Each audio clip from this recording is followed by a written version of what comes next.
Magandang araw po sa inyong lahat.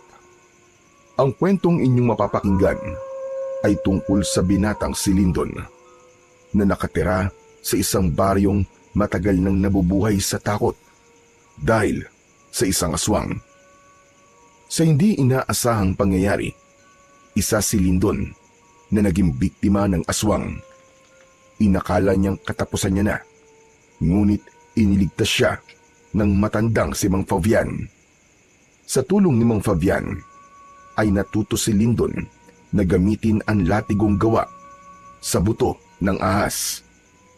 Magagawa kayang tuldukan ni Lindon ang impyernong bumabalot sa kanilang baryo gamit ang bago niyang kaalaman?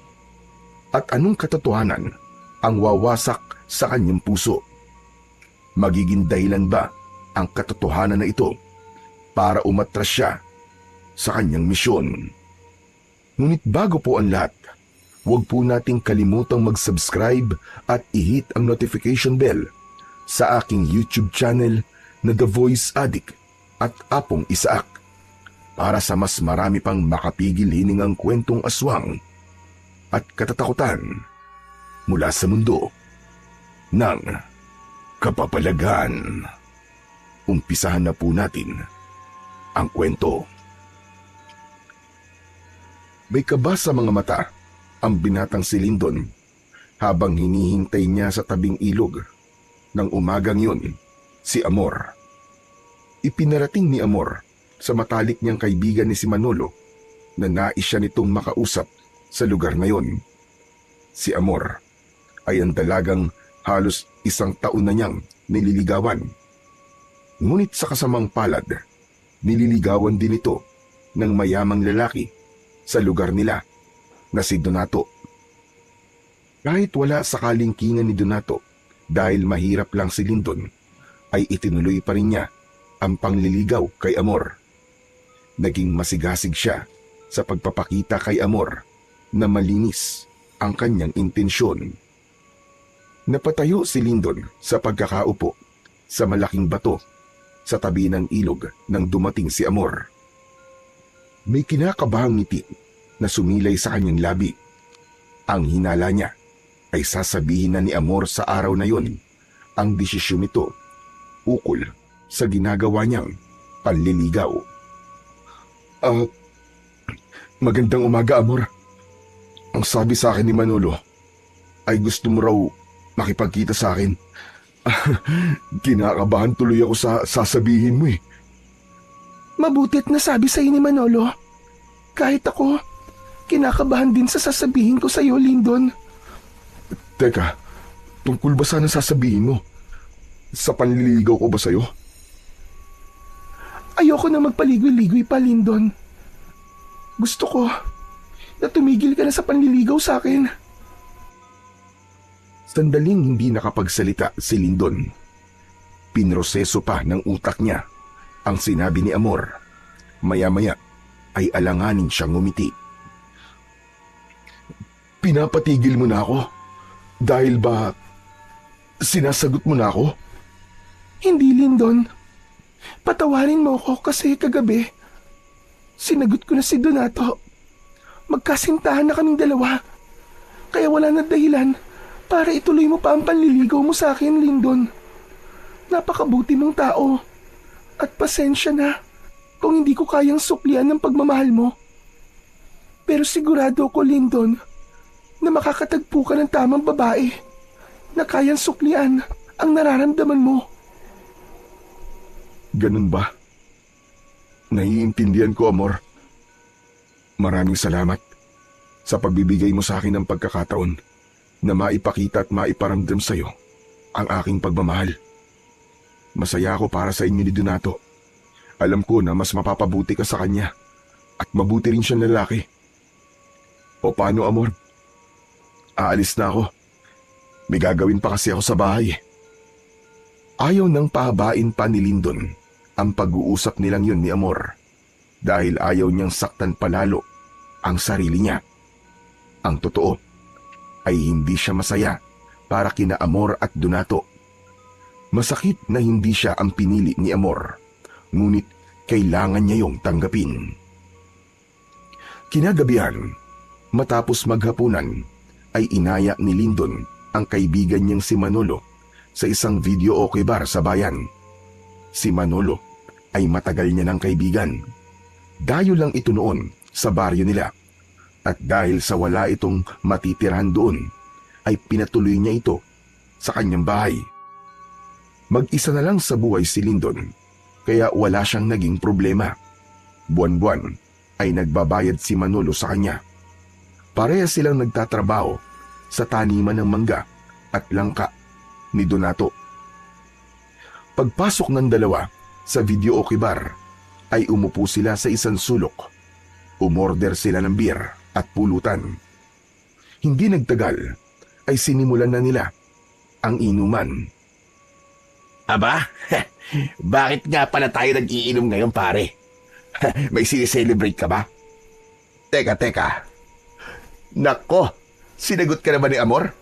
Hindi ba nag-usap kayo kaninang umaga? Sabi ko na nga, ikaw ang sasagutin ni Amor at hindi si Donato. Alam ko kasi na si Amor ang klase ng babaeng hindi tumitingin sa estado sa buhay ng isang lalaki. Mali ka, Manolo. Hindi ako sinagot ni Amor. Nakipag-usap siya sa akin kanina para sabihin na sinagot na niya si Donato. Binasted niya ako. Ano ka mo? Totoo ba yan? Matapos ng lahat ng effort mo, ay hindi ka niya sasagutin? Gusto mo ba kausapin ko si Amor? Hindi naman pwedeng mauwi sa walaan lahat ng hirap mo sa panliligaw mo sa kanya. Hindi ka na nga nakakabili ng bagong brief kahit bacon na mga brief mo kasi nagtitipid ka para maibili lang siya ng kung ano-ano. Wag na, hindi mo na siya kailangan kausapin, Manolo. Desisyon niya yun at wala na tayong magagawa. Kailangan ko na lang tanggapin na hindi ako nanalo sa puso ni Amor. Grabe, ako nasasaktan para sa'yo. Nakita ko kasi ang effort mo Ay, nako talaga. Kaya pala bigla kang nag-aya ng mag-inom dahil doon. Akala ko pa naman celebration to. Pabihira talaga buhay to. Gusto ko lang makalimot kahit sandali lang. Kawawa ka naman, pare. Pero wag ka mag-alala. Umorder ka lang ng lahat ng gusto mo ngayong gabi. Basta, ikaw magbabayad. Oh, akala ko naman ikaw ang magbabayad. Medyo natutuwa na nga ako Kung makapagsabi ka ng umorder ako ng lahat ng gusto ko, pabihira ka Tapos ako pala pagbabayarin mo rin. Wala pa akong sasahurin Tsaka, panayang bali ko kay Donato, di ba? Natatawang napailing na lamang si Lyndon. Nilagok niya ang bote na naglalaman ng beer. Nagpatuloy ang pag-uusap nila ni Manolo.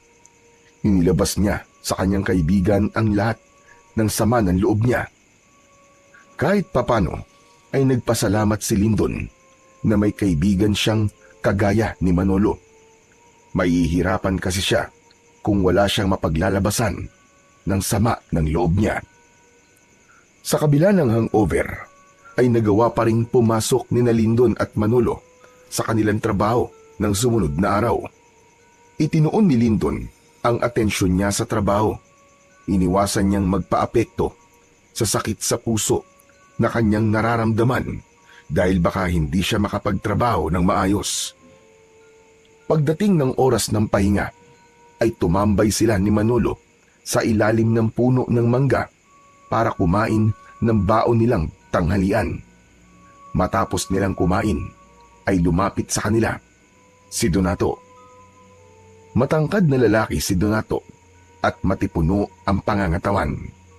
Wala na itong pamilya at sa pagkakatanda ni Lyndon ay bigla na lamang dumating sa baryo nila si Donato. Bumili ito ng lupa roon at nagtayo ng taniman ng mangga at langka.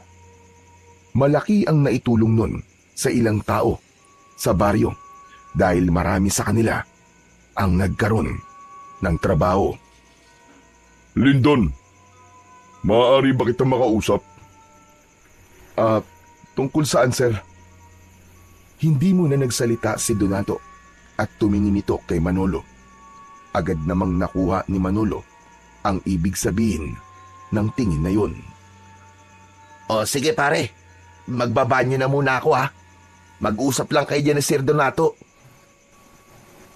Nang umalis si Manolo, ay tumayo si Lindon. May hinala siya na ang pag-uusapan nila ni Donato ay ang tungkol kay Amor. Ano ho pala ang pag-uusapan natin, Sir Donato? Nasabi na siguro sa ni Amor ang tungkol sa aming dalawa. Meron sana akong ipapakiusap sa iyo, Lindon. Alam ko na magkaibigan kayo ni Amor bago mo siya niligawan. Ang gusto ko sana ay iwasan mo muna siya dahil sa kasintahan ko na siya. Alam mo na siguro ang ibig ko sabihin. Naiintindihan ko, sir. Huwag ho kayo mag-alala. Hindi niyo ako magiging problema. Maluwag po sa dibdib ko na tinanggap ko ang desisyon ni Amor. At yan naman talaga ang ginagawa ko.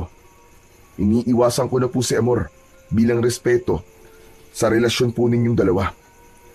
Mabuti naman kung ganun. Aasahan ko yan, Lindon.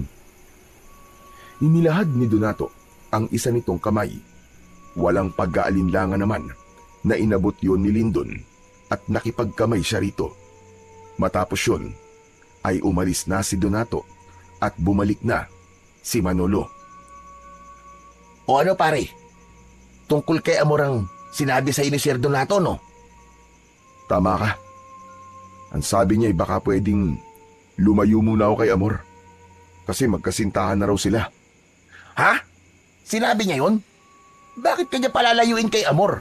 Matagal na kayong magkaibigan. Pero pare, siguro nga tama lang yun. Mas okay na umiwas na muna ako kay Amor. Kasi masasaktan lang ako kung patuloy ako makikipagkaibigan sa kanya. Saka ako na siya kakausapin kapag nawala ng nararamdaman ko sa kanya. Ikaw ang bahala pare. Ang sinabi ko opinyon ko lang naman. Pero sa pagkakakilala ko sa'yo, matagal mawala ang feelings mo sa isang babae. Kaya panigurado, matatagalan ka pang makamove on kay Amor. Wala na akong magagawa sa bagay na yan. Itutuon ko na lamang ang aking pansin sa ibang bagay, gaya nitong trabaho natin. Yan, tama yan pare. Suportado kita dyan. Tinapik ni Manolo ang balikat ni Lindon at ngumiti siya rito. Tumingin sa malayo si Lindon at inisip niya ang mga maaaring mangyari sa kanya sa mga susunod na araw. Ipinagdasal niya sa Diyos na sana ay gabayan siya at patatagin pa ang kanyang kalooban. Ngunit hindi lang ang pagkabigo sa pag-ibig ang bumabagabag kay Lindon, kundi ang patuloy na banta ng kamatayan na tila laging nakaamba sa bawat paglubog ng araw. Sa bawat gabi ay hindi siya makatulog ng mahimbing dahil sa banta ng isang aswang na ilang taon nang nananalasa sa kanilang maliit na baryo. Sa loob ng maraming taon ay ilang tao na ang natatagpuang wala ng buhay. Madalas ay wakwak ang tiyan at halos wala ng dugo.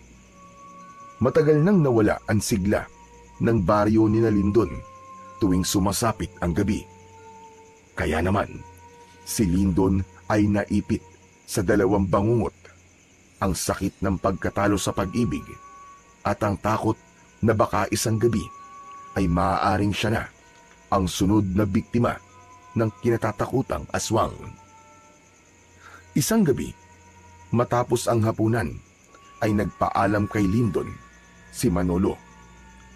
Pare, pupuntahan ko lang sa kabilang baryo yung kaibigan ko ha. Birthday niya kasi. Nag-aya na mag-iinom kami.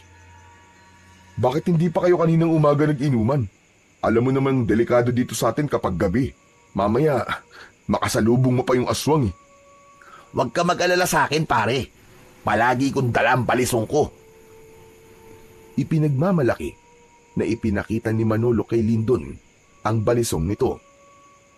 Tatingin mo ba? May laban yan sa aswang? Sa dami na ng napatay nun, paniguradong napakadali lang para dun na labanan ka kahit may balisong ka, Chong. Ang negatibo mo naman mag-isip pare. Saka, hindi to ang unang beses na lumabas ako ng gabi. Kahit ilang beses hindi ko nakita yung aswang na yun eh. Pakiramdam ko nga, hindi totoo yun eh. Anong hindi totoo sinasabi mo? Ang dami-dami na nga naging biktima nun di ba? Nung isang gabi kamuntikan nang mamatay si Mang Cardo dahil nakasalubong niya yung aswang. Mabuti na lang at nakatakbo siya at pinapasok siya ni Kapitan sa bahay nila. Kung hindi, paniguradong dadagdag si Mang Gardo sa biktima ng aswang dito sa baryo natin. Alam ko na yan. O sige na. Kailangan ko lang umalis at baka ako na lang ang hinihintay ng kaibigan ko Basta, kapag sobrang late na, doon na lang ako makikitulog sa kanila tapos bukas ng umaga na lang ako uuwi. Okay? Kung doon ka matutulog, agahan mo ang uwi mo at may trabaho pa tayo bukas. Oo na pare. Para ka namang nanay ko kung magpaalala Biglang natigilan si Manolo at bumakas sa mukha nito ang lungkot. Alam ni Lindon ang dahilan ng pagbabago ng emosyon ng kanyang kaibigan. Yun ay dahil sa ipinamigay ito ng sarili nitong ina nung bata pa ito. Hindi na nagsalita si Manolo at lumabas na ito ng bahay nila habang si Lindon ay inihatid ng tanaw ang kanyang kaibigan. Saka lang niya isinarado ang pinto nang mawala na sa kanyang paningin si Manolo. Hindi magawang makatulog ni Lindon ng gabing yon. Nais na sana niyang matulog dahil may trabaho pa siya kinabukasan, pero sadyang mailap ang antok sa kanya. Bumangon siya at lumabas ng bahay upang magpahangin. Ilang minuto na lang at 12:00 na ng hating gabi. Tahimik ang paligid, kaya nang may narinig siyang pagsigaw ng isang babae sa hindi kalayuan, ay dinig na dinig niya yon. Tulong! Tulungan niyo ako! Saklolo! Teka, si Amor yun Ang unang pumasok sa isip ni Lindon ay baka inaatake ng aswang si Amor.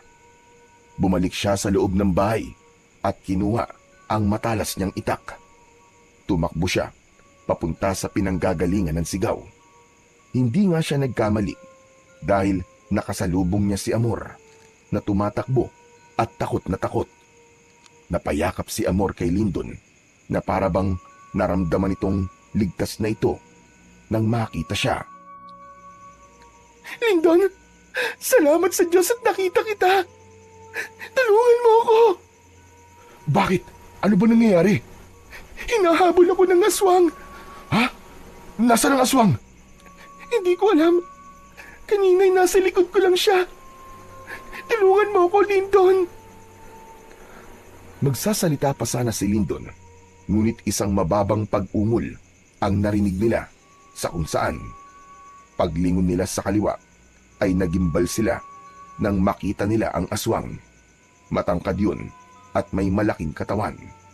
Meron yung makapal na balahibo, mapupulang mga mata at matutulis na mga ngipin at kuko.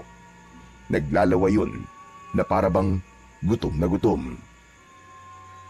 Iniharang ni Lindon ang sarili niya kay Amor. Humigpit ang paghawak niya sa itak. Yun ang unang beses na nakaharap niya ang aswang, kaya matindi ang takot at kilabot na kanyang naramdaman. Umalis ka rito!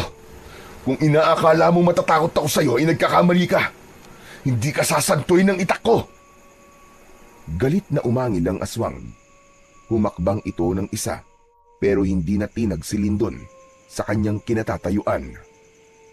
Lindon, siya yung aswang na sinasabi ko sa'yo na humahabol sa akin. Huwag kang mag-alala, Amor. Hindi ko hahayaan na may mangyaring masama sa'yo. Hoy, aswang! Hindi mo ba ako narinig? At sabi ko umalis ka na. O gusto mo pa akong subukan? Iwinasiwas ni Lindon sa hangin ang kanyang matalas na itak. Ipinakita niya sa aswang na hindi siya natatakot kahit ang totoo ay natatakot na siya rito. Alam niya kung gaano nakarami ang napatay ng aswang at kung mamalasin siya ay mapapabilang siya sa mga buhay na kinuha nito. Ngunit sa hindi inaasahang pangyayari ay umatras ang aswang. Marahan itong humakbang patalikod habang hindi nito inaalis ang tingin kay Lindon. Unti-unting nawala ang aswang hanggang sa tuluyang yung nilamon ng kadiliman. Humarap si Lindon kay Amor na nanginginig sa takot. Hinawakan niya ang magkabilaan nitong balikat. Amor, ligtas ka na. Wala na siya. Wala na yung aswang na humahabol sa'yo. Sigurado ka bang hindi na siya babalik, Lindon? Sa palagay ko naman hindi na. Mukhang natakot siya sa itak ko eh. Maraming salamat, Lindon. Kung hindi dahil sa'yo, ay baka kung ano nang nangyari sa akin. Wala yon. Walang anuman. Pero ano ba kasing ginagawa mo? At nasa labas ka ng ganitong oras? Alam mo namang delikado na dito sa baryo natin kapag ganitong oras na, di ba? Nagising kasi ako. Nawala sa tabi ko si Donato. Nag-alala ako sa kanya kaya lumabas ako para hanapin siya. Hindi ko naman akalain na makakasalubong ko sa daan yung aswang. Napatda si Lindon sa sinabi sa kanya ni Amor. Hindi siya tanga para hindi makuha ang sinabi ni Amor. Ang ibig mong sabihin magkasama na kayo ni Donato sa isang bahay? Ganun na nga, Lindon. Doon na ako nakatira sa bahay niya. Gusto niya kasi na magkasama kami para nababantayan niya ako. Grabe. Ang bilis naman. Hindi ko akalain na magsasama na kagad kayo sa iisang bubong. Kahit halos 4 na buwan pa lang ang relasyon nyo. Yung totoo niyan, Lindon, 2 buwan na akong buntis. Pagkapanganak ko, ay magpapakasal na kami.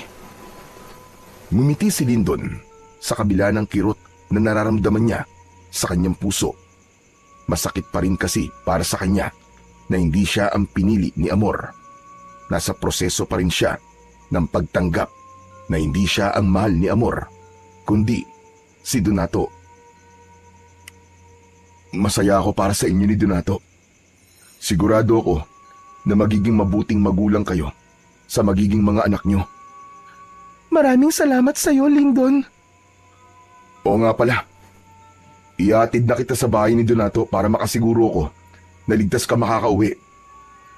Pero si Donato, kailangan ko pa siyang hanapin. Baka kung ano na nangyari sa kanya. Nag-aalala ako sa kanya kanina pa. Hindi magandang ideya kung hahanapin natin siya ngayong gabi. Baka makainkwentro ulit natin yung aswang na yun. Umuwi ka na muna at bukas na lang natin siya hahanapin. Magpapatulong tayo kay Kapitan kung kinakailangan. O baka naman nandun na siya ngayon sa inyo, di ba? Sa tingin ko nga'y tama ka. Sana nga nasa bahay na si Donato ngayon. O tara na, iatid na kita. Marang tumango si Amor.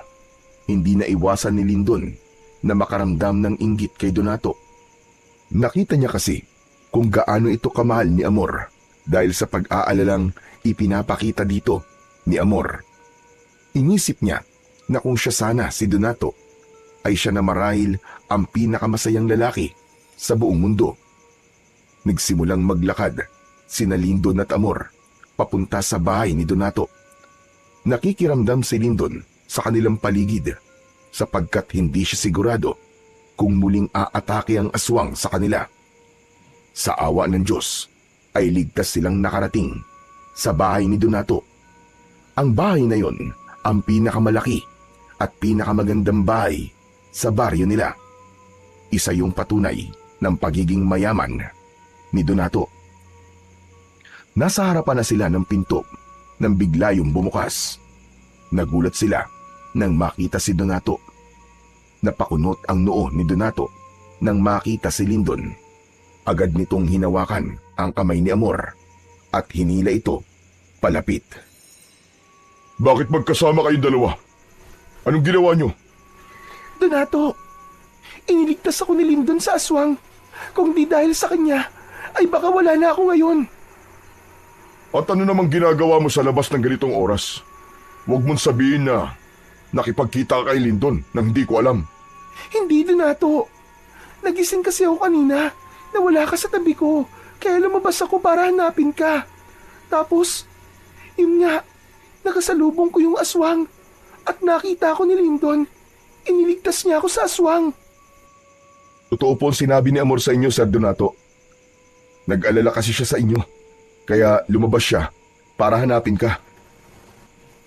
Sige na, makakauwi ka na, Lindon. Kung totoo na iniligtas mo si Amor, maraming salamat. Maraming salamat ulit, Lindon, ha? Nakangiting tumango si Lindon at umalis na siya sa lugar na yon. Alam niya na nagduda si Donato sa kanila ni Amor at naawa siya kay Amor dahil mas inuna pa ni Donato ang pagdududa kesa sa hindi magandang nangyari sa nobya nito. Malapit na si Lindon sa bahay nang biglang may humawak sa kanyang balikat mula sa likuran niya. Nagulat si Lindon.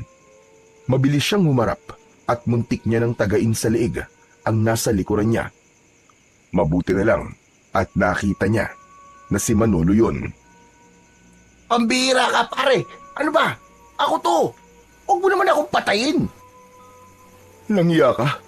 Akala ko kasi aswang ka eh. Aswang? Sa gwapo kong to?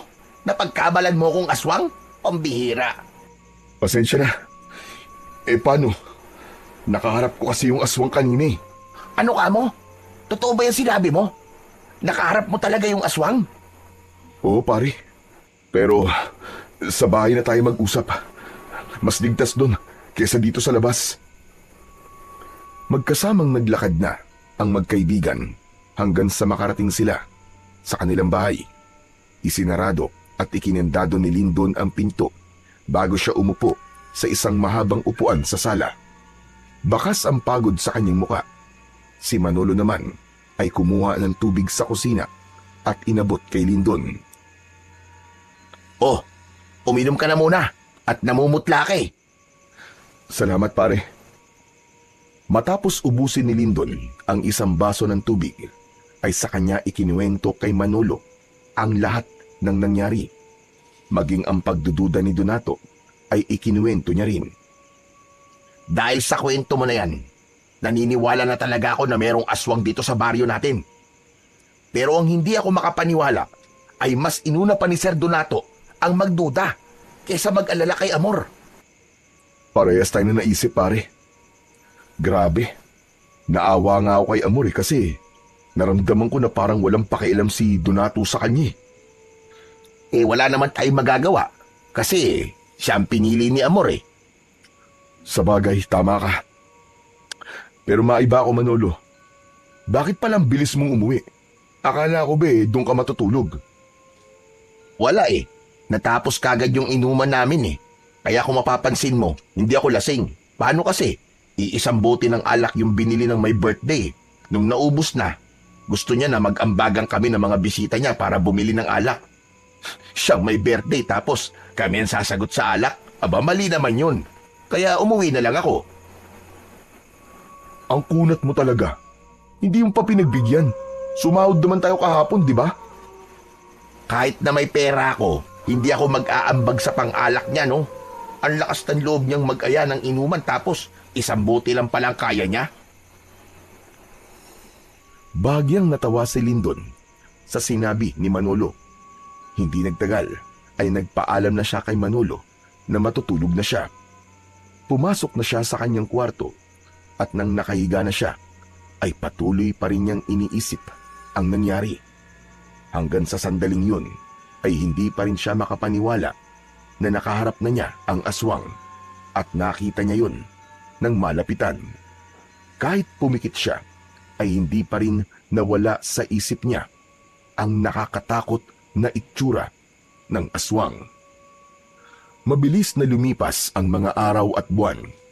Patuloy na namuhay sa takot ang mga tao sa baryo ni Lindon dahil sa pag-atake ng aswang. Kahit isa sa kanila ay walang naglalakas ng loob na tugisin ito. Kahit ang kanilang kapitan at ang mga tanod ay takot na magronda sa gabi. Sanay na sila na walang inaasahan para sa kanilang proteksyon, kundi ang kanilang sarili lamang. Simula nang iligtas ni Lindon si Amor sa aswang, ay hindi na sila muling nagkaroon ng pagkakataon na magkausap. Nagkaroon siya ng hinala na pinagbawalan na ito ni Donato na makipag-usap sa kanya. May mga pagkakataon na isinasama ni Donato si Amor sa taniman at doon niya napansin na lumalaki na ang tiyan nito. Dahil sa buntis na si Amor at ikakasal na ito kay Donato, ay mas lalong pinilit ni Lindon na alisin na ang nararamdaman niya kay Amor. Isiniksik niya sa kanyang sarili na wala na talagang pag-asa na maging sila sa huli at palagi na lang niyang ipinagdadasal ang kaligayahan ng babaeng kanyang iniibig. Isang umaga, habang abala sa pagtatrabaho sa taniman, ay lumapit si Manolo kay Lindon. Bagya siya nitong si Nico, kaya napatingin siya sa kanyang kaibigan. Hoy, ano ka ba? Hindi to ang oras ng kwentuhan, no? Alam ko kaya ka nandito, kasi makikipagkwentuhan ka na naman sa akin. Wala naman tayong masyadong ginagawa, ikaw naman. Pero tignan mo sina Amor at Donato. Ang laki na ng tiyan ni Amor, no? Siguro, malapit ng mga anak yan. Hayaan mo na sila, Manolo. Bakit parang hindi ka masaya? Akala ko ba sabi mo sa akin magiging masaya ka na lang para kay Amor. Oo nga, pero hindi naman ganun kadaling tanggapin ng lahat eh.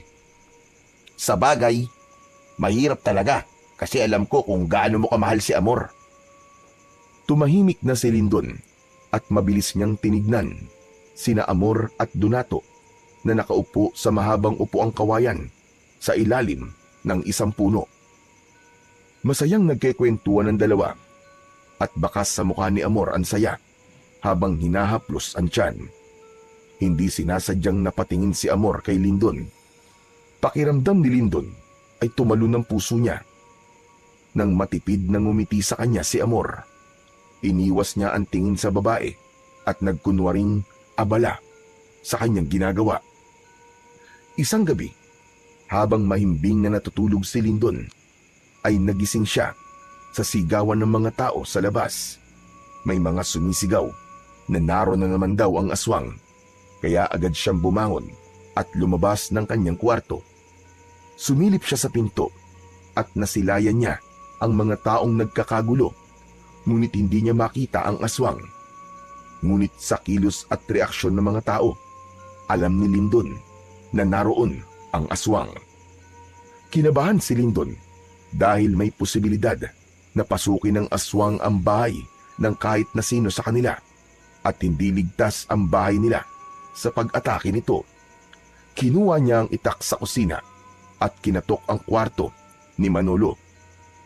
Manolo! Manolo, gumising ka dyan! Manolo! Sumasalakay na naman ang aswang! Gumising ka! Ilang ulit na kumatok si Lindon. Paulit-ulit niyang tinawag ang pangalan ni Manolo, ngunit walang sumagot sa kanya. Pambihira! Ito talaga si Manolo! Parang mantika kung matulog! Naging mas malakas ang sigawan ng mga tao at sa pagkakataon na yon ay narinig niya ang pangalan ni Amor. Dahil doon ay tuluyan na siyang lumabas at kinakabahang lumapit siya sa mga taong nagkukumpulan.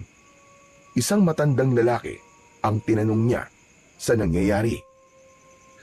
Manong, ano po nangyayari? Nasaan po ang aswang? Si Amor, yung nobya ni Donato. Tinangay siya ng aswang. Ano? Saan po siya dinala ng aswang? Itinuro ng matandang lalaki ang magubat na bahagi ng kanilang baryo. Anito ay kinakaladkad ng aswang si Amor. Sinabi rin ito na dahil buntis si Amor ay naging mainit ito sa mata ng aswang.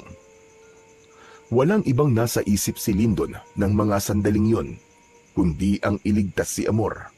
Hindi siya papayag na maging biktima ito ng aswang, lalo na ang anak na dinadala nito. Sa kabila ng takot, ay sinuong ni Lindon ang makapal na kagubatan. Hahanapin niya roon si Amor at ang aswang. Diyos ko, sana hindi pa huli ang lahat. Huwag niyo pong hayaan na mapahamak si Amor at ang anak niya. Nagpatuloy si Lindon sa paghahanap. Hindi niya na alintana ang pagtusok ng mga matutulis na bato sa kanyang talampakan. Sa pagmamadali niya kasi kanina ay hindi niya na naisip na magsuot ng tsinelas. Hanggang sa narinig niya ang kalunos-lunos na pagsigaw ni Amor. Paglingon niya sa kanan ay doon niya nakita si Amor na mabilis na tumatakbo habang sapo ang may kalakihan nitong tiyan.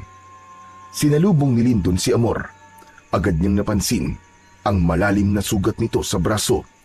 Dumudugo yun at mukhang mula sa kalmot ng aswang. Lindon! Lindon, tulungan mo ako! Yung aswang! Gusto niya akong patayin! Tara na, umalis na tayo rito bago pa niya tayo maabutan. Teka, may kailangan kang malaman, Lindon. Yung aswang, gusto niya akong patayin. Kasi nalaman ko ang sikreto niya. Kilala ko na kung sino ang aswang, Lindon. Kilala ko siya. Sino, Amor? Sino ang aswang? Ngunit bago pa makapagsalita si Amor, ay biglang lumitaw ang aswang sa likod nito. Hinablot ng aswang si Amor sa magkabilaang balikat at hinila ito palayo kay Lindon. Sa lakas ng aswang ay madali nitong nailayo si Amor, habang si Lindon ay nanlaki ang mga mata sa gulat dahil sa bilis ng pangyayari. Nang may masmasan ay hinabol ni Lindon ang aswang. Sinundan nito ang madilim na bahagi ng kagubatan kung saan ito naglaho kasama si Amor. Hanggang sa isang kalunos-lunos na pagsigaw mula kay Amor ang bumasag sa katahimikan ng gubat. Nahinto sa pagtakbo si Lindon nang makita niya si Amor na butas ang dibdib habang kinakain ng aswang ang puso nito. Pakiramdam niya ay nawala siya sa sarili at napuno ng galit ang kanyang buong pagkatao. Walang iya ka! Papatayin kitang aswang ka! Walang pagdadalawang isip na sinugod ni Lindon ng aswang gamit ang itak. Tumayo ang aswang para salubungin siya. Inindayan niya ito ng isang malakas na saksak sa tiyan, pero mabilis itong nakaiwas. Tinadyakan siya ng aswang sa dibdib. Bumulagta siya sa damuhan at agad na nawalan ng hangin sa katawan. Pinilit niyang tumayo at muling umatake. Ngunit hinarang ng aswang ang kanyang braso at sinunggaban siya sa balikat. Umalingaw-ngaw ang sigaw ni Lindon nang maramdaman niya ang matatalim na ngipin ng aswang na bumaon sa kanyang laman. Pilit niyang itinulak ang aswang gamit ang natitirang lakas. Kinalmot siya ng aswang sa dibdib. Binuwat siya nito at itinapon sa lupa. Naramdaman niya ang pagkirot ng kanyang tagiliran na tila nabalian siya ng tadyang. Puno ng dugo ang kanyang katawan at nanlalabo na ang kanyang paningin. Nang sandaling yun, napagtanto ni Lindon na wala siyang laban sa aswang. Kung hindi siya tatakas, ay matutulad siya kay Amor. Kaya nang makita niyang palapit ang aswang, ay agad siyang tumalikod at tumakbo. Pikit matang tinahak niya ang madilim na kagubatan habang naririnig niya ang malakas na yabag ng aswang sa kanyang likod. Ngunit sa hindi inaasahang pangyayari, ay nahulog si Lindon sa pababang lupa.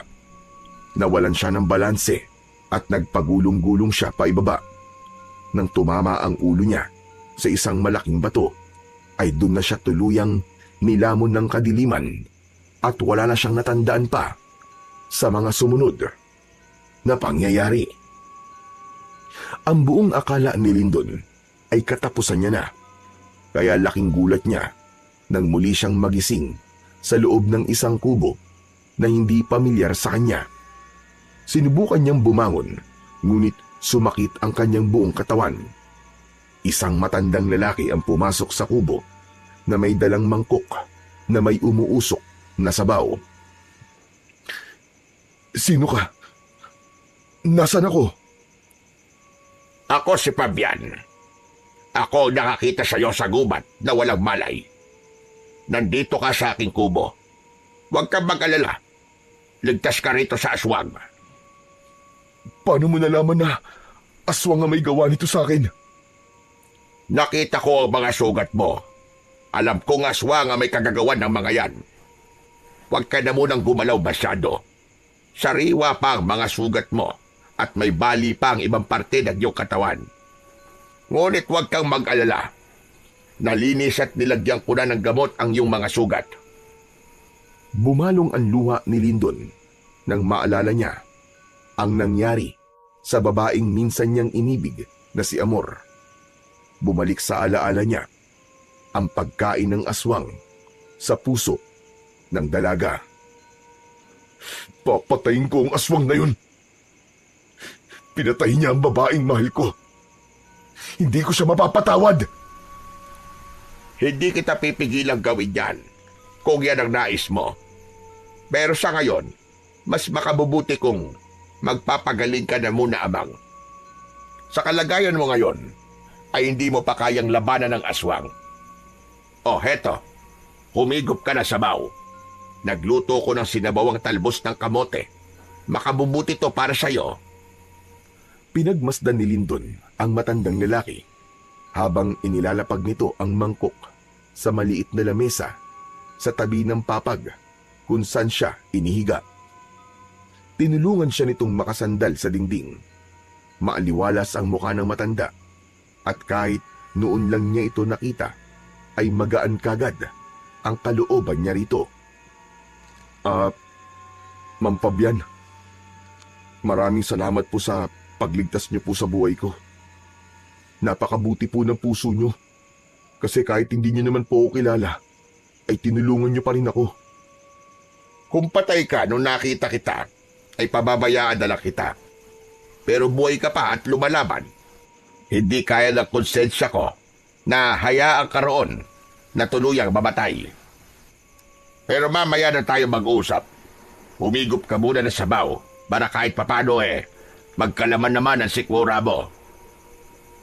Pinilit ni Lindon na humigop ng sabaw kahit wala siyang ganang kumain. Patuloy kasing naglalaro sa utak niya ang pagpatay na ginawa ng aswang kay Amor. Napakasakit para sa kanya ng pangyayaring yun, lalo na't hindi lang ang buhay ni Amor ang kinuha ng aswang, kundi maging ang buhay ng sanggol na dinadala nito. Matapos maubos ni Lindon ang sabaw, ay doon na siya muling kinausap ni Mang Fabian. Nagpakilala na siya sa matanda at ikinuwento niya rito ang lahat ng nangyari. Simula sa ilang taong pag-atake ng isang aswang sa baryo nila at ang pagpatay ng aswang kay Amor.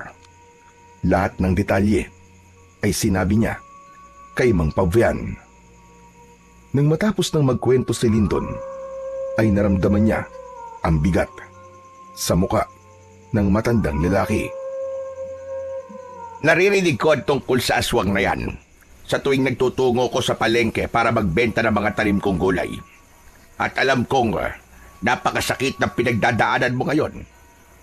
Masakit makita na mamatay ang isang taong importante sa'yo, lalo na sa kabay ng isang aswang. Ang ibig niyo po bang sabihin may mahal kayo sa buhay na pinatay din ng aswang? Tama ka. Meron nga. Hindi lang isa, kundi dalawa. Ang aking asawa at anak. Wala akong nagawa noon. Halos mabaliw ako. Kaya itinigil ko na ang pagiging manunugis ng mga aswang dahil pakiramdam ko ay wala ng dahilan para gawin ko pa yon. Teka, isa po kayong manunugis? Noon yon, Lindon. May kaalaman din ako sa panggagamot. Nang huminto na ako, ay pinili ko manirahan dito sa gubat na malayo sa mga mahal ko sa buhay. Gusto ko silang protektahan dahil alam ko na uubusin ng mga aswang ang mga taong malapit sa akin. Hanggat hindi ako humihinto sa pagtugi sa mga hayop na yon.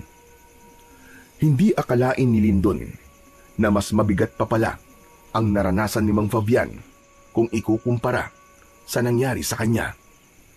Ganun pa man, nakitaan niya si Mang Fabian ng katatagan ng loob. Gusto ko pong patayin ng aswang na nananalasa sa aming baryo, Mang Fabian. Gusto kong tuldukan ng napakaraming taon na nabuhay kami sa takot ng dahil sa kanya. Panahon na para kahit isa ay may lumaban sa halimaw na yon. Sa tingin ko po, ay pinagtagpo po tayo ng tadhana upang turuan niyo po ako ng inyong nalalaman sa pakikipaglaban sa mga aswang. Lyndon, hindi birong kalaban ng mga aswang, sinasabi ko sa'yo. May ilan sa kanila na matatalino, tuso. Gagamitin nila ang kahinaan mo kung hindi ka nila magagawang talunin. Dapat ay buo ang loob mo kung gagawin mo ang iyong sinabi. Buo na po ang loob ko, Tatang. Ayoko na pong hintayin na may mabiktima pa siya na taong malapit sa akin. Walang problema sa akin kung nais mong matutunan ang aking nalalaman. Pero sa ngayon, magpalakas ka na muna. Hindi makabubuti sa iyo kung sisimulan kagad natin ang iyong pagsasanay na ganyan ang kalagayan ng iyong katawan. Sumang-ayon naman si Lyndon sa sinabing yon ni Mang Fabian. Naiintindihan niya na hindi siya maaaring magpadala sa kanyang galit. Alam niya na hindi siya maaaring sumabak sa gera na walang alam sa kung paano makipaglaban. Sa mga sumunod na araw, ibinuhos ni Lyndon ang lahat ng natitira niyang lakas upang makabangon. Sa kabila ng sakit ng mga sugat at panghihina ng katawan, ay pinilit niyang gumalaw araw-araw, kahit paunti-unti lamang. Lahat ng sinabi ni Mang Fabian na ukol sa mabilis niyang paggaling ay sinunod niya. Walang sawang inilagaan siya ni Mang Fabian at makalipas lamang ang ilang linggo ay natuyo na nga ang mga sugat ni Lyndon at tuluyan na siyang nakabawi ng lakas. Kahit paano ay nasanay na rin si Lyndon sa buhay niya sa gubat. Wala siyang ibang taong nakakausap kundi si Mang Fabian, ngunit hindi naalis sa kanya ang pag-aalala sa kanilang baryo. Isang hapon, nakaupo si Lyndon sa labas ng kubo.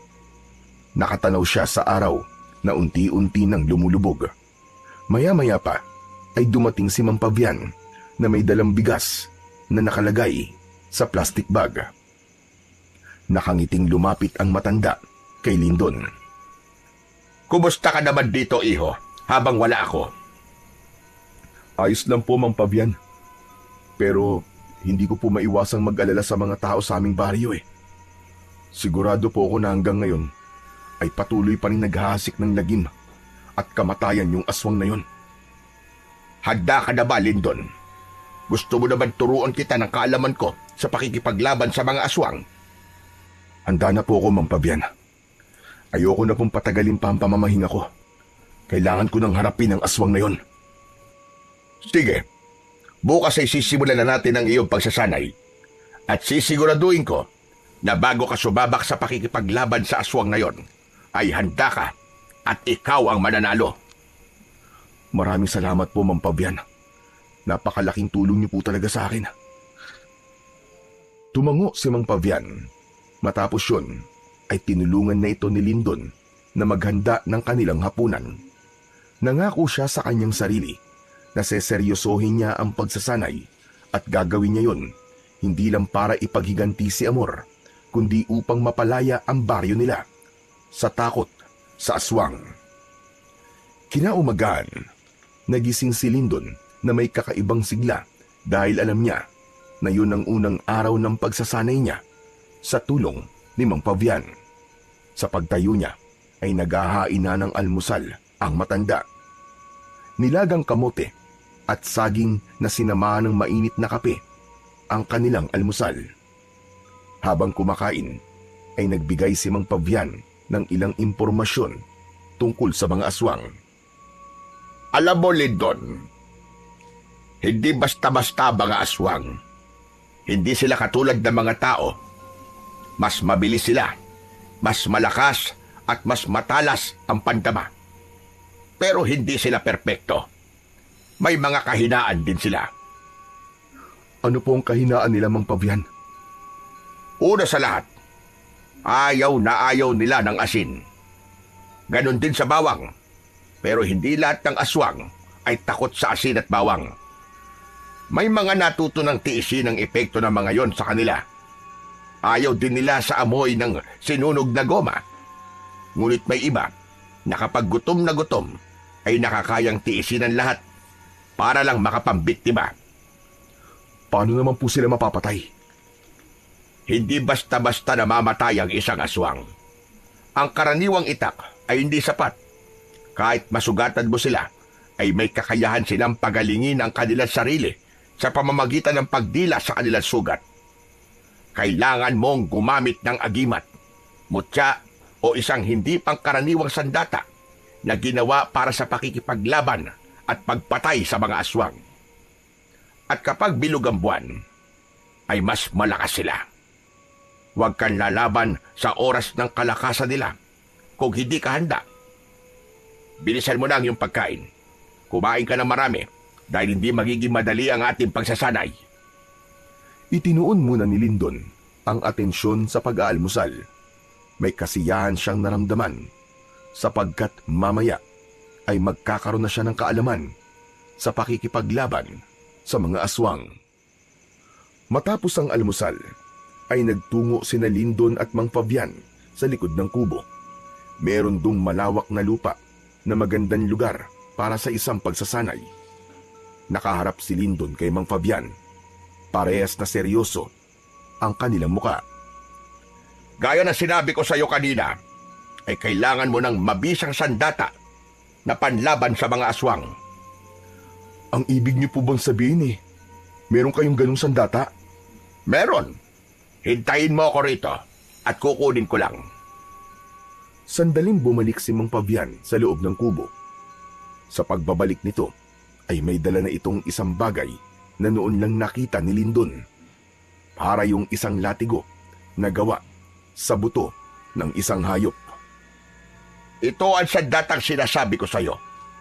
Gawa ito sa mga buto ng isang ahas na pinapaniwala ang alaga ng isang diwata sa kabundukan ng Kanlaon. Ipinamana pa to sa akin ng aking lolo na isa ring mahusay na manunugis noong panahon niya. Ayon sa aking lolo, nang mamatay ang alagang ahas na yon ng diwata, ay iniwanan nito ang katawan ng ahas na yon sa isang kuweba. Ang lolo ko ang nakakita sa buto ng ahas na yon. Ipinaliwanag pa ni Mang Fabian na ang mga buto ay nilinis at pinatuyo sa ilalim ng araw sa loob ng 7 araw.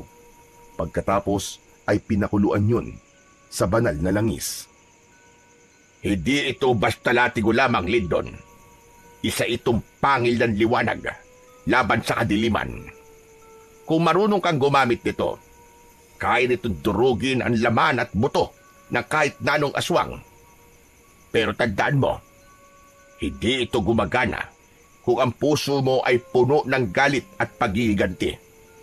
Dapat malinaw ang layunin mo. Inabot ni Mang Fabian ang latigo kay Lindon. Naramdaman niya ang bigat nun. Ang latigo ay may habang halos 5 talampakan.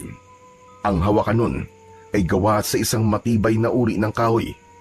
Sa dulo ng latigo ay may matulis na buto na parabang sinadya yun upang dagdag na pang-atake sa kalaban. Hindi nagtagal ay sinimulan na ni Lindon at Mang Fabian ang pagsasanay. Matikas na tumayo si Lindon habang hawak ang latigong gawa sa buto ng ahas. Mahigpit ang pagkakakapit niya sa hawakan nito, habang si Mang Fabian naman ay ilang hakbang lang ang layo. May hawak itong lubid na kunwari ay latigo. Yun ay upang mas maunawaan ni Lindon ang tamang paggalaw at pag-atake. Tandaan mo sasabihin ko, Lindon. Ikaw ang kokontrol sa latigo at hindi ikaw ang kokontrol nito. Itinaas ni Lindon ang latigo at maras siyang inihampas sa lupa. Napaatras siya sa lakas ng bagsik ng hagupit ng latigo.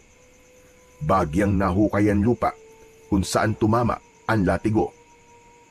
Sa sumunod na mga minuto ay itinuro naman ni Mang Fabian kay Lindon kung paano gamitin ang latigo sa pag-atake at gayon din sa pagdepensa. Dahil hindi likas ang pagiging mandirigma, ay labis na nahirapan si Lindon. Mang Pavian, napakahirap palang gamitin ang latigo sa pakikipaglaban. Wala ka po bang ibang sandata na pwede kong gamitin gaya ng itak o kaya espada? Kung nais mong mapatay ang aswang sa inyong baryo, ay kailangan mo maging mahusay sa paggamit ng latigong yan.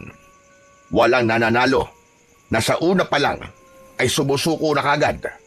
Palagi mong isipin na walang bagay ang madali sa una. Lahat ay dapat pinaghihirapan bago mo marating ang tagumpay. Sa sinabing yon ni Mang Pavian, ay nabuhayan ng loob si Lindon. Inisip niya si Amor at ang mga tao sa kanilang baryo. Bagamat patuloy siyang nahirapan sa pagsunod sa galaw ni Mang Pavian, ay hindi na siya nagreklamo. Inisip niya na kailangan niyang matutunan ng lahat ng dapat niyang matutunan upang magtagumpay siya sa sandaling magkaharap na sila ng aswang. Habang lumilipas ang oras, ay unti-unti niyang naramdaman ang pagkakaisa ng kanyang katawan at ng latigo. Ganun pa man, aminado siya na marami pa siyang kailangang matutunan bago niya harapin ang aswang sa kanilang baryo. Matapos ang nakakapagod na pagsasanay, ay naupo si Lindon sa harapan ng kubo.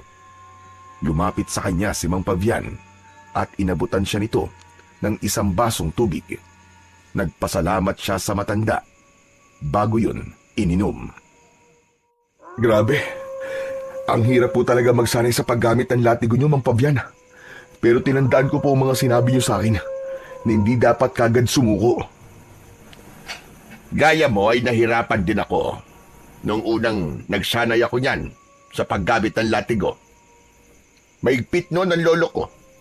Kapag nagkamali ako, ay hinahampas niya ako ng kanyang tungkod.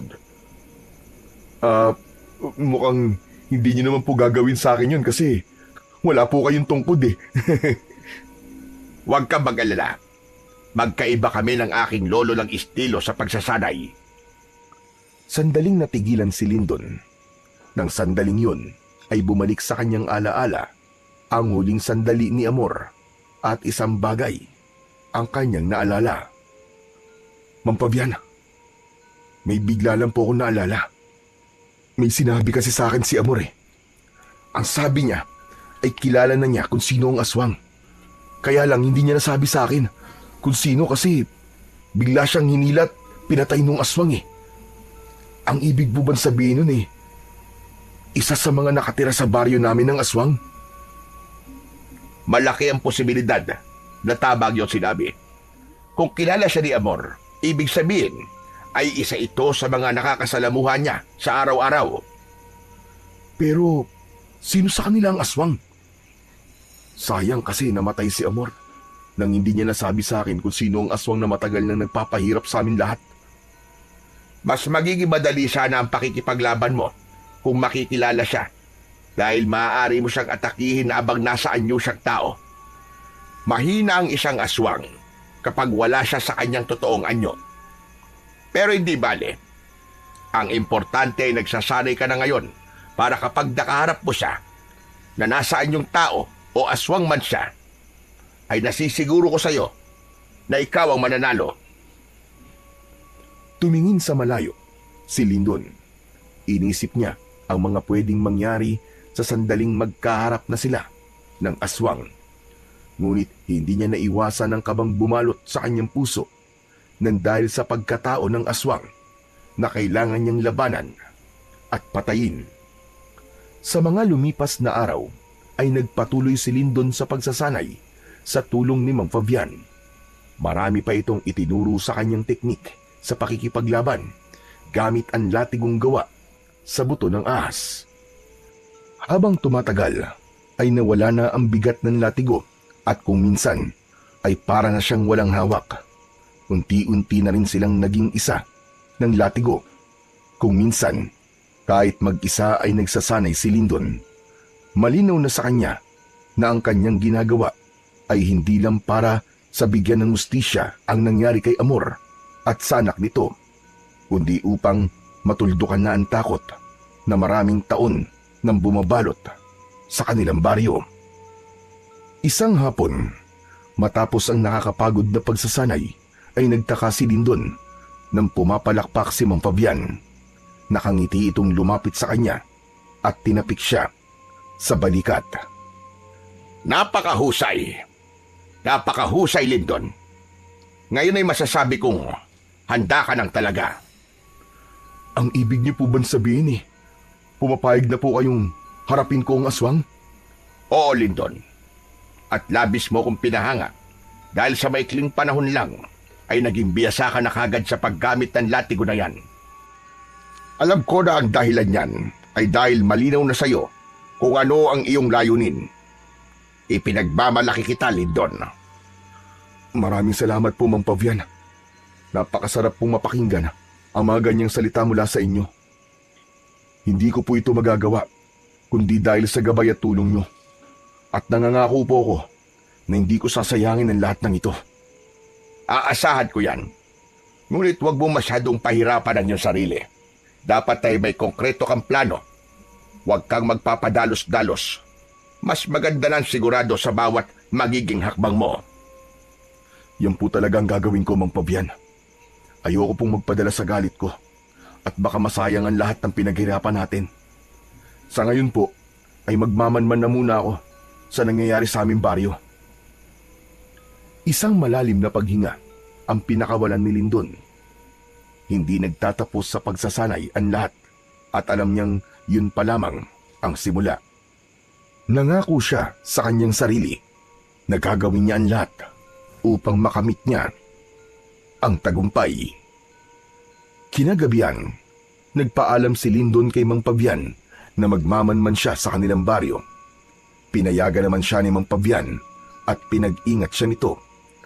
Nais alamin ni Lindon ang kalagayan ng kanilang baryo dahil mahigit 1 buwan na ang nakararaan simula nang mawala siya roon. Habang naglalakad palabas ng gubat, ay dala ni Lindon ang latigo na gawa sa buto ng ahas. Nakaikot yun at nakasampay sa kanyang kaliwang balikat. Nang makarating na siya sa kanilang baryo, ay sumalubong sa kanya ang pamilyar na katahimikan. Wala pa rin nagbago. Ganun pa rin. Nabubuhay pa rin ang mga tao rito sa takot. Ang unang naisip ni Lindon ay puntahan si Manolo sa kanilang bahay. Sigurado siya na nag-aalala na ito dahil napakatagal na niyang nawala. Pagdating niya sa kanilang bahay ay marahan siyang kumatok. Naisip niya na lakasan ang pagkatok dahil naalala niya na malalim palagi ang tulog ng kanyang kaibigan. Hindi nagtagal ay narinig niya ang yabag ng paa sa loob ng bahay. Sandali lang! Ano ba yan? Istorbo naman to! Kasunod noon ay bumukas na ang pinto. Nanlaki ang mga mata ni Manolo nang makita si Lindon. Napanganga ito na parabang hindi ito makapaniwala. Bahagyang itinulak ni Lindon si Manolo at saka siya pumasok. Isinarado niya kagad ang pinto. Marahan niyang tinampal ang pisngi ni Manolo. Huy! Hindi ka na nanaginip ha? Ako to! Hindi ako aparisyon! Hinawakan ni Manolo ang braso ni Lindon. Umakyat ang kamay nito sa kanyang muka at saka siya nito niyakap ng maigpit. Ikaw nga, pare! Salamat at buhay ka! Akala ko talaga patay ka na Kumalas si Manolo sa pagkakayakap at bakas pa rin sa mukha nito ang pagkagulat. Ikaw naman, nawala lang ako, inisip mo na kagad na patay na ako. Paano ba naman kasi? Ang sabi ng mga tao, sinubukan mo daw iligtas si Amor mula doon sa aswang. Tapos, hindi na namin nakita ang katawan mo. Oo nga pala. Si Amor, walang awa siyang pinatay ng hayop na aswang na yun. Hindi ko sila nailigtas ng anak niya, Manolo. Naging emosyonal si Lindon. Naluwa siya habang mariin na nakakuyom ang mga kamay. Huwag mong sisihin ang sarili mo, Lindon. Wala kang kasalanan sa nangyari. Tama ka. Wala nga akong kasalanan. Ang aswang na yun ang may kasalanan ng lahat. Manolo, ano na palang nangyari kay Amor? Malamang, nakalibing na siya ngayon. Nakakaawa nga ang itsura niya nang makita namin eh. Wala na siyang puso, tapos wakwak pa yung tiyan. Yung baby niya wala na rin. Mukhang kinain na nung aswang. Pero pare, masaya ako na makita kitang buhay. Ano pa nang nangyari sa'yo? Sinubukan kong iligtas si Amor. Pero huli na ang lahat. Ako ang sunod na pinuntirya ng aswang. Lumaban ako nung una. Pero wala akong laban sa kanya kaya tumakas ako. Kaya lang nahulog ako sa mababaw na bangin. Tapos nawalan ako ng malay. At saka Ano pare? sa ngayon ayoko munang sabihin sa kahit na sino nangyari pagkatapos kong makatakas sa aswang. Pero may sinabi sa akin si Amor bago siya mamatay. Ano yun? Ang sabi niya sa akin bago siya mamatay ay kilala niya kung sino ang aswang. Malakas ang kutob ko na kaya siya pinuntirya ng aswang na yun ay dahil nalaman ni Amor ang sikreto nito kung sino talaga siya. Kaya lang, hindi na sa akin nasabi ni Amor kung sino ang aswang Kaya nandito ako para alamin kung sino ang hayop na yun. Sayang nga pare. Kung nasabi sana sa ni Amor, malamang sinugod na ng mga tao kung sino ang aswang dito sa baryo natin para natapos na sana ang kasamaan niya. Kaya nga ako bumalik dito para patayin ang aswang na yun. Oras na para wakasan ng ilang taon na palagi tayong natatakot. At gagawin mo yun na mag-isa pare? Alam mo ba kung gaano kabagsik at kawalang awa yung aswang na yun? Baka mapahamak ka. May sandata ako laban sa kanya. Inalis ni Lindon ang latigong gawa sa buto ng ahas mula sa kanyang balikat at ipinakita niya yon kay Manolo. Ang latigong to ang gagamitin ko laban sa kanya, Manolo. Isa itong mabisang sandata laban sa mga aswang. Ang latigong to ay gawa sa buto ng ahas na alaga ng isang diwata. Wow! Ang astig naman yan, Lindon. Ngayon lang ako nakakita ng ganyang klaseng latigo Kaya kailangan ko malaman kung sino ang aswang dito sa ating baryo, Manolo. Sana matulungan mo ko. Anong klaseng tulong ang kailangan mo? Basta kaya ko gagawin ko. Matagal ko na rin gustong mawala ang aswang na yun Magmanman ka rito sa baryo natin. Pag-aralan mo ang kilos ng lahat, lalo na yung mga alam mong kilala ni Amor. Mas mapapadali ang laban ko sa aswang kung malalaman ko kung sino siya. Walang pagdadalawang isip na pumayag si Manolo sa ipinagawa rito ni Lindon. Anito ay gagawin nito ang lahat para makatulong. Hindi na nagtagal doon si Lindon. Nagpaalam siya kay Manolo. Bago siya umalis, ay tinanong ni Manolo kung saan siya tumutuloy. Ngunit hindi niya sinabi sa kaibigan. Para kay Lindon, ay hindi lang ang baryo nila ang kailangan niyang protektahan, kundi maging si Mang Pabian din at ang tirahan nito sa gitna ng kagubatan. Alam niya na kapag nalaman ni Manolo kung saan siya nakatira, ay pupuntahan siya nito roon at hindi imposibleng sundan ito ng aswang. Hanggat maaari, ayaw niyang magulo ang tahimik na mundo ni Mang Pabian sa gubat. Nang makabalik si Lindon sa bahay ni Mang Pabian, ay gising pa ang matandang lalaki. Agad siya nitong sinalubong upang magtanong. Kumusta ang lakad mo, Lindon? Sa nakita ko po, ay mukhang patuloy pa rin po ang pag-atake ng aswang sa aming baryo. Tahimik pa rin po doon, Mang Pabian. Pero sandali po ako nagpunta sa bahay ko para kausapin ang kaibigan ko. Iniisip pala ng mga tao ron na patay na ako. Hindi ba'y mas maganda yon para isipin ng aswang na wala nang maglalakas ng loob na labanan siya? Tama po kayo. Mas makakagalaw po ako ng maayos kung iisipin ng aswang na wala na ako. Pero yung kaibigan mo, sigurado ka bang mapagkakatiwalaan mo siya? Oo naman po. Matagal na po kami magkaibigan ni Manolo. Alam ko na mapagkakatiwalaan ko siya. At isa pa, tutulungan din po niya ako sa pagtuklas kung sino po ang aswang sa aming baryo. Malaking tulong po yun, lalo na't hindi pwedeng pati sa umaga ay nandun ako. Baka may makakita pa sa akin na ibang tao. Mabuti naman kung ganun. Ang mabuti pa ay magpahinga na tayo. Malalim na rin ang gabi.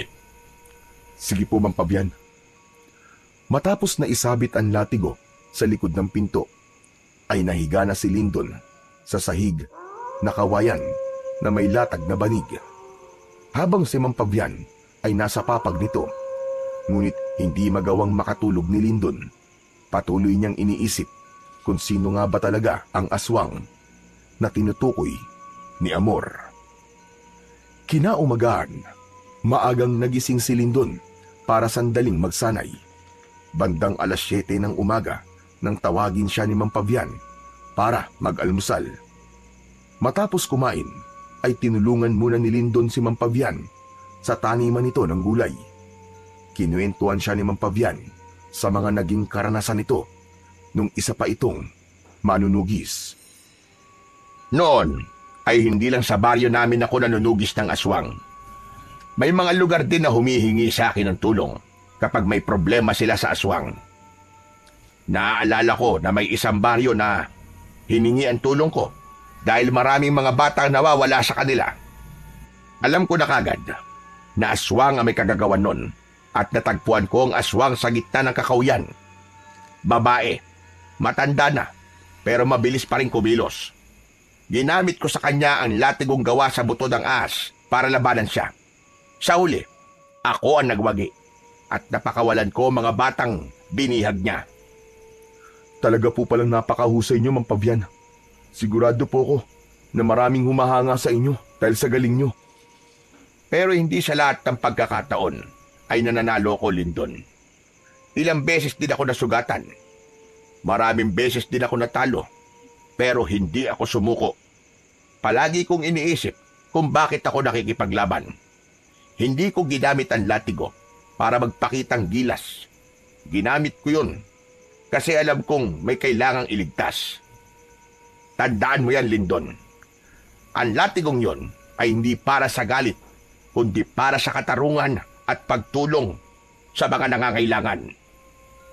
Tatandaan ko po ang lahat ng sinabi niyo sa akin, Mang Pabian. Malaking bagay po para sa akin ang mga payo niyo. Nagpatuloy sila sa pagtatanim, ngunit sa pagitan ng katahimikan ay tila may bigat na naramdaman si Lindon sa kanyang dibdib. Sa kanyang isipan, muling umukit ang alaala ng gabing nakita niyang pinatay si Amor ng aswang. Alam niya na marami pang magiging biktima ang aswang kung hindi kagad siya kikilos. Pagsapit ng gabi, matapos ang hapunan, ay pumwesto si Lindon ng upo sa harapan ng kubo, habang si Mang Pabian naman ay abala sa paghuhugas ng kanilang pinagkainan. Habang nakatanaw sa malayo, ay may kakaibang naramdaman si Lindon. Naging maalinsangan ang hangin at may naamoy din siya na parang nabubulok na karne. Biglang lumabas si Mang Pabian, dala ang latigong gawa sa buto ng ahas. Inabot nito yon kay Lindon. Nagtataka man ay tinanggap pa rin yun ng binata. Bakit, Mang Pabian? Ano nangyayari? Nararamdaman mo ba yon? Biglang uminit at bumigat ang hangin. Isa yan sa senyales na merong aswang sa paligid natin o sa malapit. Maganda ka at gamitin mo ang latigo kung makikita mo siya. Bagyang bumilis ang tibok ng puso ni Lindon dahil sa sinabing yun na matanda. Hindi dahil sa takot, kundi sa pagkasabik na sa wakas ay magagamit na niya sa tunay na laban ang latigo at ang natutunan niya mula kay Mang Pabian. Tinalasan niya ang kanyang mata at pakiramdam. Sinuyod ng mata niya ang paligid. Inihanda niya ang kanyang sarili sa posibleng pakikipaglaban. Hindi nagtagal ay lumitaw ang aswang sa madilim na bahagi ng gubat. Naglalawayon at nanlilisik ang mapupulang mga mata. Ikaw ang aswang na pumatay kay Amor! Hayop ka! Humanda ka, Lindon. Tapusin mo na siya kagad. Walang babalang sumugod ang aswang kay Lindon. Sinalubong ito ni Lindon at sinubukang hampasin ng latigo. Ngunit Mabilis na nakaiwas ang aswang. Bigla itong nawala at sa isang iglap ay lumitaw ito sa likuran niya. Sa likod mo, Lindon! Bago pa makaharap si Lindon ay naramdaman na niya ang pagbaon ng matutulis na ngipin ng aswang sa kanyang balikat. Napasigaw siya sa labis na sakit. Binuwat siya ng aswang at malakas na ibinalibag sa lupa. Nabitiwan ni Lindon ang latigo. Susugurin sana ni Mang Pavian ng aswang gamit ang itak, pero malakas itong tinabig ng aswang. Nagpagulong-gulong sa lupa ang matandang lalaki. Pinilit na abutin ni Lindon ang latigo. Agad siyang gumapang para kunin ang latigo. Naramdaman niya ang paglapit ng aswang, kaya mabilis siyang humarap at iwinasiwas ang latigo sa hangin, pero hindi niya tinamaan ang aswang. Humagikgik ang aswang na parabang pinagtatawanan siya, ngunit sa halip na sumugod muli ay umatras ito. Mabilis itong tumakbo, palayo, at nawala sa kadiliman. Tumayo si Lindon at nilapitan si Mang Pavian. Tinulungan niya itong makatayo. Ayos lang po ba kayo, Mang Pavian? Ayos lang ako. Ikaw may sugat ka sa balikat. Pumasok na tayo para magamot ko na yan. Nagpatiuna si Mang Pavian sa pagpasok sa kubo, habang si Lindon ay tinignan muna ang paligid upang makasiguro na wala na talaga ang aswang. Hindi nagtagal ay sumunod na siya kay Mang Pavian. Sa loob ng kubo ay agad na ginamot ng matandang lalaki ang sugat niya. Patawarin niyo po ako, Mang Pavian. Bakit?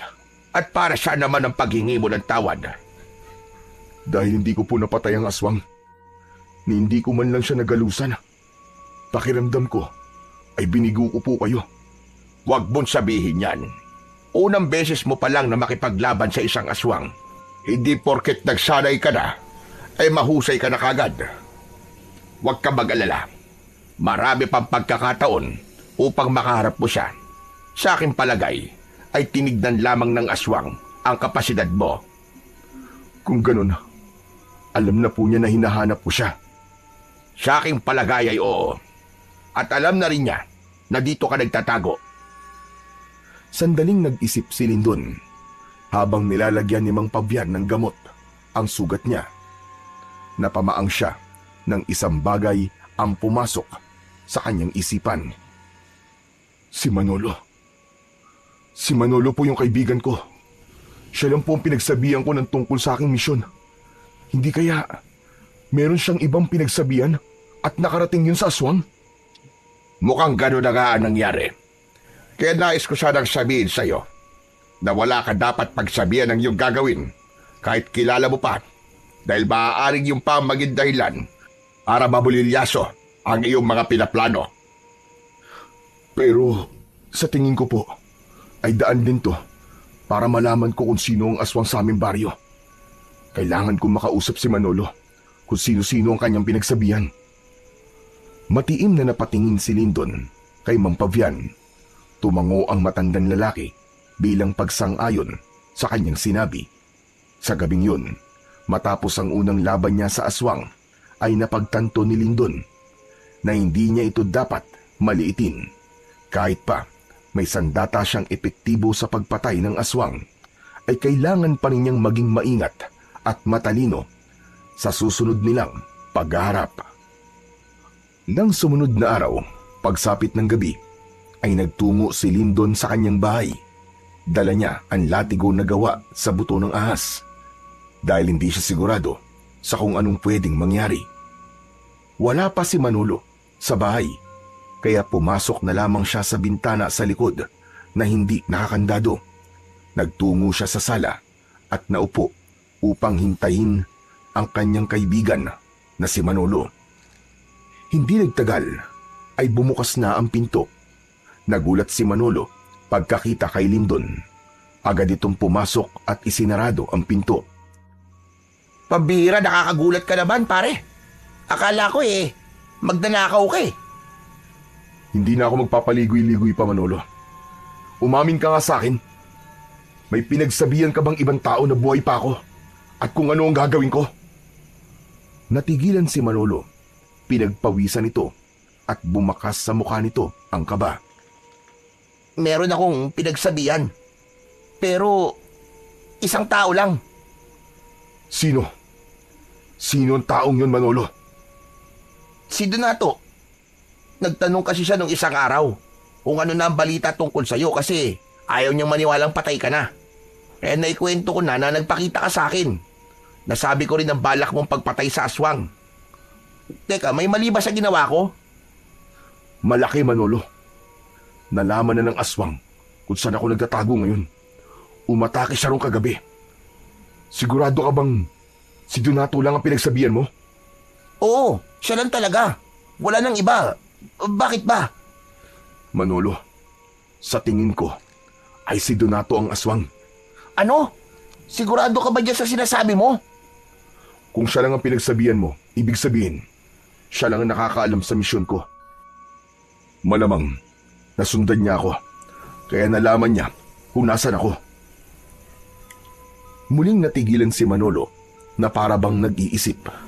Maya-maya pa ay nagsalita ito ulit. Sa tingin ko tama ka pare. May usap-usapan kasi na kumakalat dito sa baryo na yung aswang na nambibiktima ng mga tao dito sa baryo natin ay yung anak ng babaeng aswang na pinatay nun ng mga tao. Hindi ba si Donato ay dayo lang dito sa ating baryo? Bigla na lang siya dumating dito at sa aking pagkakatanda ay doon na rin nagsimula ang pag-atake ng aswang. Tama ka. Mukhang yan nga ang dahilan kung bakit siya pumapatay ng mga tao dito sa baryo natin. Yun ay upang magiganti. Kung ganun, ay kailangan ko na siyang harapin ngayon, Manolo. Hindi na ako papayag na may maging biktima pa siya. Kailangan matapos na ang gabing to na may isa sa amin na mamamatay. Tumayo si Lindon. Palabas na sana siya ng pinto nang hawakan siya sa braso ni Manolo. Nang tignan niya ito, ay bakas sa mukha nito ang pag-aalala. Sandali lang pare. Huwag ka magpadalos-dalos. Baka kung anong mangyari sa iyo eh. Kung totoo ngang aswang si Donato, baka wala kang laban sa kanya. May laban ako sa kanya, Manolo. May sandata ako. Itong dala kong latigo. Kailangan niya nang magbayad sa mga kahayupang ginawa niya dito sa ating baryo. Wala siyang puso, sapagkat kahit ang mag-ina niya ay nagawa niyang patayin upang protektahan lang ang kanyang sikreto. Kung ganun pare, hayaan mo ako sumama sa'yo. Mabuti lang meron kang backup. Hindi na kailangan, Manolo. Dito ka na lang at ipagdasal mo ko. Ayokong pati ikaw ay madamay. Ito ay laban sa pagitan namin ni Donato. Kung hindi na kita mapipilit na isama mo ako, ay susundin na lang kita. Basta, bumalik ka ng buhay dito, Lindon ha. Ayoko mawalan ng isang mabuting kaibigan. Isang tango lamang ang isinagot ni Lindon. Matapos yun, ay tuluyan na siyang lumabas at mag-isang naglakad patungo sa tirahan ni Donato. Inasahan na ni Lindon na malalaman niya sa gabing yun kung sino ang aswang. Ang hindi niya inaasahan ay si Donato pala yun. Hindi niya ito pinaghinalaan sapagkat alam niyang imposible na patayin nito si Amor at ang anak nito. Ngunit dahil sa sinabi ni Manolo at nang mapagdugtong-dugtong na nila ang mga nangyari, ay kumbinsido na siya na si Donato nga ang aswang. Makalipas ang ilang minuto ay nasa harapan na si Lindon ng bahay ni Donato. Maigpit niyang hawak ang latigo. Nakasarado ang pinto ng bahay at patay na ang mga ilaw sa loob. Donato! Lumabas ka dyan! Harapin mo ako! Walang hiya ka, Donato! Lumabas ka! Paulit-ulit na sumigaw si Lindon. Maya-maya pa ay bumukas ang pinto at lumabas si Donato na nagulat nang makitang buhay si Lindon. Lindon? Buhay ka nga! Sabi ko na nga ba at hindi ka papatay eh. Nanghihinayang ka ba? Na hindi mo ako napatay? Teka, ano ba pinagsasasabi mo? Anong hindi kita pinatay? Tama ng pagmamaang-maangan mo, Donato. Alam ko ng sikreto mong hayop ka. Ikaw ang aswang dito sa aming baryo. Ikaw ang anak ng babaeng aswang na pinatay noon ng mga tao dito at bumalik ka rito para magiganti. Teka, kalukuhan yan sinasabi mo, Lindon. Hindi ako aswang. Huwag kang magsalita ng ganyan at baka may makarinig pa sa'yo. Baka maniwala sila sa kasinungalingan lumalabas sa bibig mo. Mas mabuti na nga marinig ng lahat ng sinasabi ko para malaman nila kung ano ka talagang hayop ka. Napakawalang puso mo. Kahit asawa at anak mo pinatay mo. Bakit? Dahil nalaman ba ni Amor na isa kang aswang kaya mo siya pinatay? Umiim ang bagang ni Donato. Mariin nitong ikinuyom ang mga kamay, sabay duro kay Lindon. Huwag mong dinadamay dito, mag-ina ko, Lindon. Hindi mo alam kung ano ang pinagdadaanan ko sa araw-araw dahil sa pagpatay ng aswang na sinasabi mo. Kung alam mo lang, hinahanap ko rin ang aswang na yon para patayin. Gusto kong magiganti. Gusto kong bigyan ng hustisya ang pagkamatay ng mag-ina ko. Tama na. Tama na ang pagpapanggap mo. Hindi ako madadala sa drama mo. Sisiguraduhin ko na pagsisisihan mo ang lahat ng ginawa mo. Ipakita mo na totoo mong anyo. Maging aswang ka na at maglaban na tayo hanggang kamatayan. Wala akong ipapakitang ibang anyo sa'yo, Lindon. Umalis ka na. Hindi ako aalis hanggat hindi kita napapatay. Mag-anyong aswang ka na. Umalis ka na bago pa ako tumawag ng mga pulis. Kung ayaw mo mag-anyong aswang, pipilitin kitang gawin mo yon. Malakas na sumigaw si Lindon at saka siya sumugod kay Donato. Isang malakas na suntok sa panga ang agad na ibinigay niya rito na dahilan para mapaatras ito at mapaupo. Hindi niya na ito hinintay na makatayo at sinundan kagad niya yon ng isa pang suntok sa muka. Napayuko si Donato, ngunit pilit na tumayo at lumaban. Gumanti rin ito ng suntok, pero mabilis na nasalag yun ni Lindon. Ano ba? Tumigil ka na, Lindon! Hindi ako titigil. Papatayin kita, Donato, para to sa lahat ng naging biktima mo. Nagpatuloy si Lindon sa pagsuntok kay Donato. Ang gusto niya ay mag-anyong aswang ito bago niya ito gamitan ng latigo. Ang bawat suntok ni Lindon ay may kasamang galit at pagkasuklam. Sa huli, napabagsak niya si Donato sa lupa. Mabilis siyang sumaklang sa katawan nito at sunod-sunod na pinakawala ng kanyang mga kamao sa mukha nito. Ang bawat suntok ay mabigat, may kasamang panlilisik ng mga mata at walang pasubaling galit. Ipakita mo na ang totoo mong anyo! Halimaw ka! Hindi na nagawang makapagsalita ni Donato. Lupaypay na ito at duguan na ang muka. Tila wala na itong lakas para lumaban, kaya tinanggap na lang nito ang mga suntok ni Lindon. Napagod na rin si Lindon, kaya inipon niya ang kanyang lakas. Itinaas niya sa ere ang kanyang kamao. Malakas siyang sumigaw. Akmang susuntokin niya muli si Donato ng isang sigaw ang pumigil sa kanya. Lindon! Tama na! Hindi siya isang aswang! Nagtatakang napatingin si Lindon sa papalapit na si Mang Pavian. May hawak itong maliit na bote na may laman na langis at kung ano-anong ugat. Mang Pavian! Siya po ang aswang! Siya lamang ang pinagsabihan ng kaibigan ko ng tungkol sa nangyari sa akin at sa plano ko. Kaya nalaman niyang buhay pa ako at sinundan niya ako sa tirahan niyo sa gubat. Maniwala ka sa akin. Hindi isang aswang ang lalaking yan. At paano niyo po nasabi na hindi aswang tong si Donato? Ipinakita ni Mang Pavian ang hawak nitong bote. Dahil sa bote ito, hindi kumukulo ang lagi sa loob nito. Kaya sigurado kong hindi siya aswang. Isa pa, base sa pakiramdam ko, ay wala akong nararamdaman na may dugo siyang aswang. Naguguluhang napatingin si Lindon kay Donato. Hindi niya maintindihan kung paanong hindi aswang si Donato, gayong lahat ng ebidensya ay ito ang itinuturo. Umalis na siya sa ibabaw ni Donato. Tinulungan ni Mang Pavian si Donato na makatayo. Sinabi ko naman kasi sa iyo eh. Hindi ako ang aswang. Sandali, Donato. May iba ka bang pinagsabihan ng tungkol sa nangyari sa akin sa gubat? Wala. Wala akong pinagsabihan. Si Manolo, siya ang nagsabi sa akin ng tungkol sa nangyari sa'yo. Kahit hindi ko naman siya tinatanong. Biglang nanlamig si Lindon. Pakiramdam niya ay binuhusan siya ng isang timbang tubig. Napatingin siya kay Mang Pavian. Alam ko nasa isip mo, Lindon. Ibig sabihin, si Manolo, siyang aswang? Tama ka. Ang kaibigan mo ang aswang at mukhang matagal ka na niyang nililinlang. Hindi. Hindi pwedeng maging aswang si Manolo. Matagal ko siyang nakasama eh. Simula na dumating siya dito sa baryo namin, ay kaibigan ko na siya. Sandaling natigilan si Lindon. Sa sinabi niyang yun, ay doon na niya napagtanto na gaya ni Donato ay dayo din si Manolo sa kanilang baryo.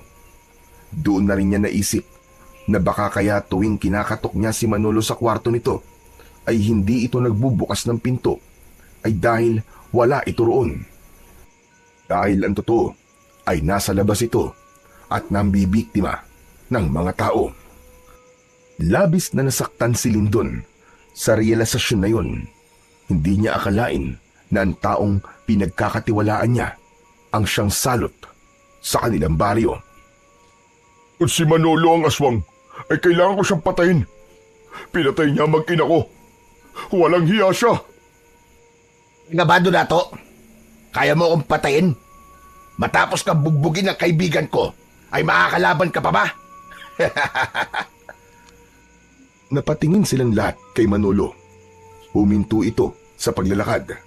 Tumayo ito ilang dipaan layo sa kanila. Sa kabila ng katotohanang sumabog ng gabing yun, ay may maliit pa ring pag-asa si Lindon na hindi aswang ang kanyang kaibigan. Manolo, sabihin mong di totoo ang aming hinala na ikaw ang aswang. Talagang maniniwala ka sa kanila, Lindon? Matagal na tayo magkaibigan, di ba? Kung isa akong aswang, ay matagal ka ng patay dahil magkasama tayo sa iisang bubong. Huwag kang maniwala sa sinasabi niya, Lindon. Tignan mo lang sa aking bote. Kumulo ito simula nang dumating ang kaibigan mo. Ibig sabihin ay isa siyang aswang. Kasinungalingan niyan, tanda. At paano ang isang langis ay magsasabing aswang ang isang tao o hindi?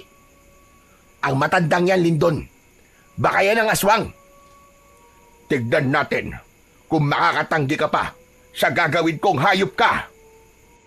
Walang babalang ibinato ni Mang Pavian ang maliit na bote na may lamang langis kay Manolo. Tumama yon sa noo ni Manolo at nabasag. Kumalat ang malapot na langis sa buong mukha nito. Anong ginawa mong matanda ka? Ang langis na yan ang magpapalitaw sa kung ano kan talaga. Napaatras si Lindon sa gulat habang kitang-kita niya ang marahas na pagbabago ng anyo ng kaibigan. Ang balat ni Manolo ay tila pinupunit mula sa loob. Nanlisik ang mga mata nito. Halos lumabas na ang ugat nito sa buong katawan. Lumitaw ang matutulis nitong ngipin. Humaba ang mga kuko. Lumabas ang dila nitong napakahaba at kulay itim habang umuungol sa sakit dahil sa langis.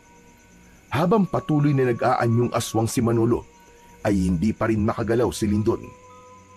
Umigat ang pakiramdam niya at hindi pa rin niya matanggap na ang aswang na kailangan niyang labanan ay walang iba kundi ang pinagkakatiwalaan niya at ang matalik niyang kaibigan na si Manolo. Matapos ang pagbabagong anyo ni Manolo, ay inunat nito ang katawan. Diretso itong tumingin kay Lindon at bahagyang ngumisi. Wala na akong magagawa kundi ang aminin ang totoo. Oo, ako nga ang aswang na matagal lang nananalasa sa baryong ito. Ginagawa ko to dahil pinatay niyo ang aking ina. Nangako ko sa kanya na ipaghihiganti ko siya at babalik ako sa lugar kung saan siya pinatay. Kung ganun, ikaw rin ang pumatay kay Amor? Tama ka, ako nga. Nahuli niya kasi akong nagbabagong anyo. Kaya bago pa siya makapagsalita, ay pinatahimik ko na siya. Pero nakialam ka, Lindon. Ang totoo ay wala akong balak na patayin ka dahil itinuring kitang kaibigan. Pero mas mahalaga pa rin sa akin ang pagiganti. Kaya isasama na kita sa aking mga naging biktima.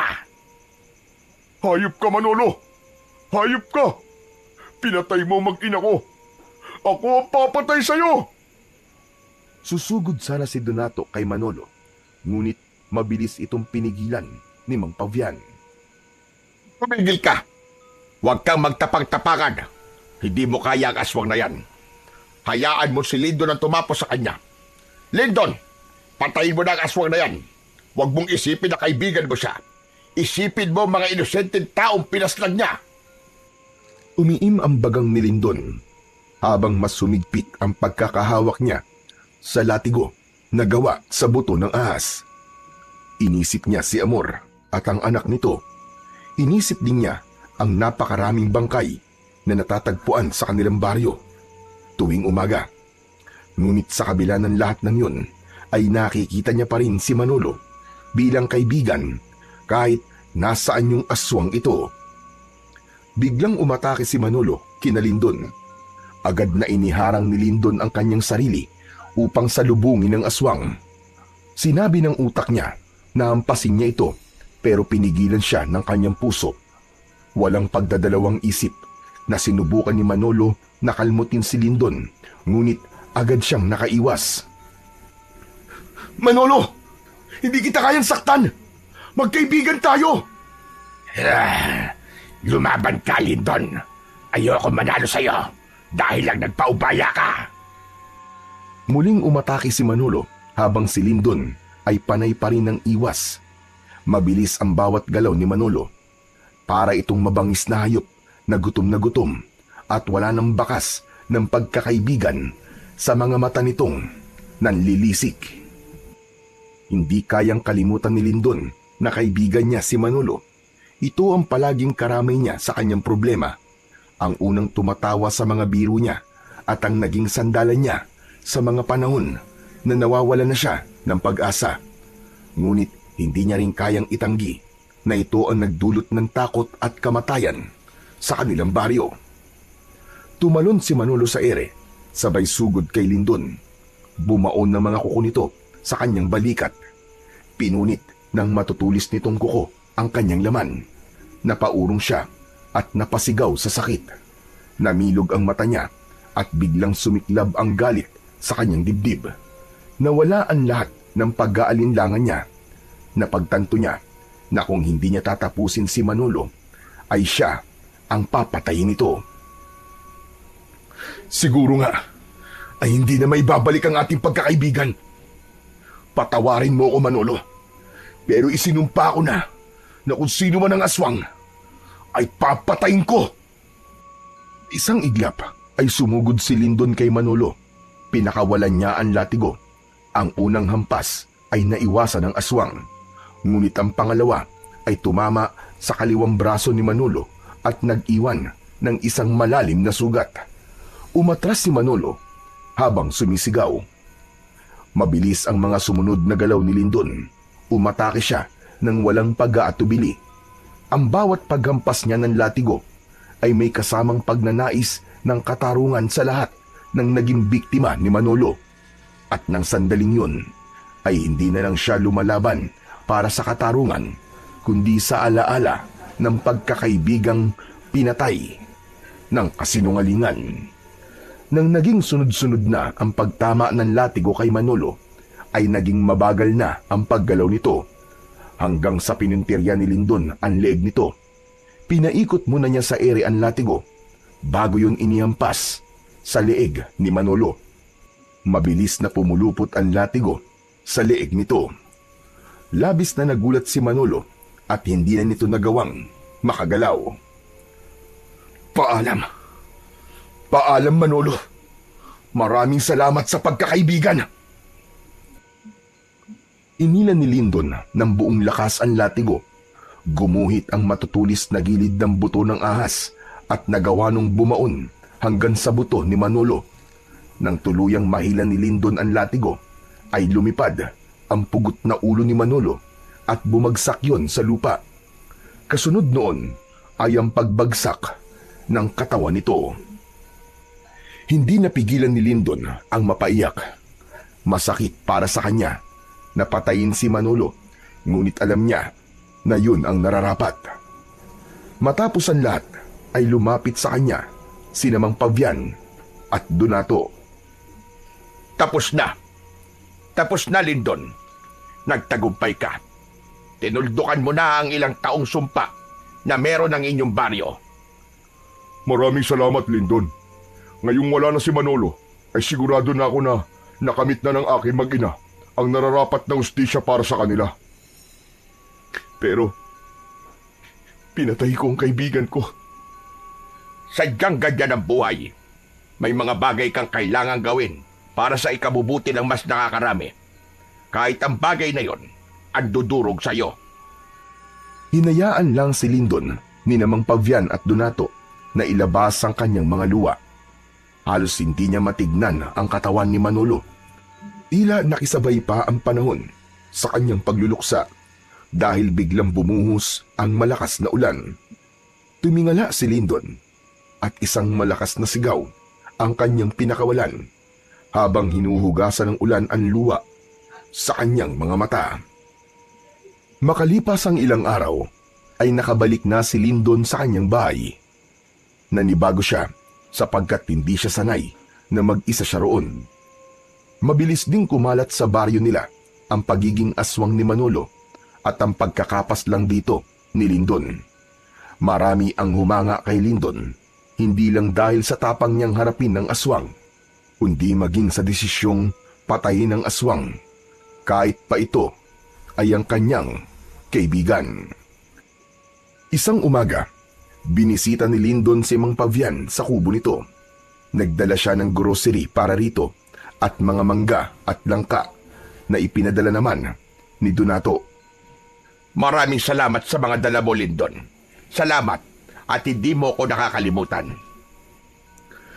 Mang Pavian, sa laki at dami po ng mga naitulong niyo sa akin, ay hindi ko po kayo makakalimutan. Oo nga pala, Mang Pavian. Nandito po ako para alokin kayo na doon naman nirahan sa aking bahay. Huwag po kayo mag-alala.